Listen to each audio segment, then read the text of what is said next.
I have to admit that I like Thomas. Out of all the characters in the Bible, his story is just one that's so natural. It seems to resonate with me. He seems real, he seems human. Because we have all had our doubts at times.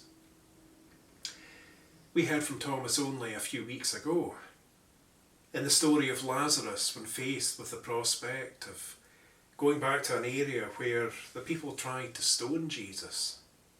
He utters something that may have been a bit of gallows humour. Let us all go along with him so that we may die too. But it's Thomas's appearance in the upper room that gives him his name. Doubting Thomas.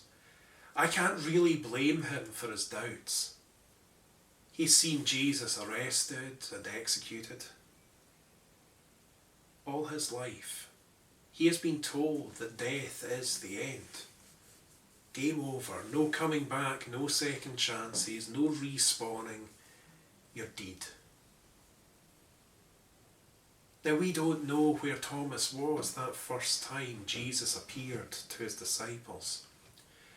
He hadn't made it back to that place where the other 10 were hiding behind that locked door. Perhaps he found his own hiding place. And you can imagine him feeling that the odds would be that he was going to face his own cross if he was caught for associating with this rebel. Did the disciples ask among themselves if they had seen Thomas? Who knows? What we do know is that he wasn't there for this appearance in the room. He wasn't there where Jesus breathed out his Spirit on those who were gathered. But it's Jesus' next appearance that became the subject of the stories and the paintings. There's the famous painting, The Incredulity of St. Thomas by Caravaggio, of Thomas with his hand being led towards the hole in Jesus' side. Thomas refuses to believe what he hasn't seen or hasn't touched, despite evidence and witnesses telling him otherwise.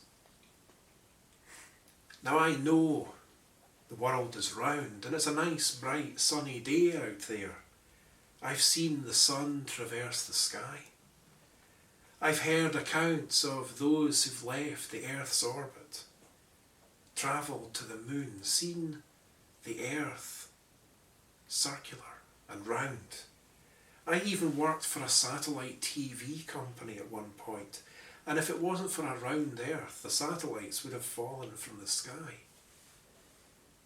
And yet, even with all this knowledge, people still believe there's a flat Earth, along with many other outlandish conspiracy theories.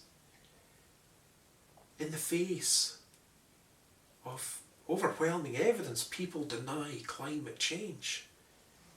Now, you can't deny the winters have been a bit warmer in recent years, but people deny the testimony from real experts. It's understandable to want proof. And Thomas here, that's exactly what he's after. He wants proof. He doesn't want to believe in a collective group memory of Jesus. He wants to believe in the living, breathing, flesh and bone Jesus that he broke bread with only a few days before. He wants to touch. He wants to feel. He wants to know the real presence that the living Lord is with him. He wants to hug his mate in the way that we can't hug our mates just now. I like Thomas because he's that person that was documented for questioning his faith.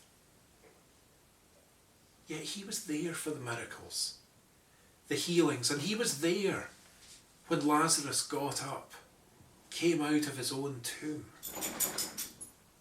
But raising Jesus, that's a step too far. Thomas lets us know that it's okay to question our belief. It's okay to have those thoughts that keep us awake at night. Thomas had those doubts first. And doubt can be a sign that your faith is serious.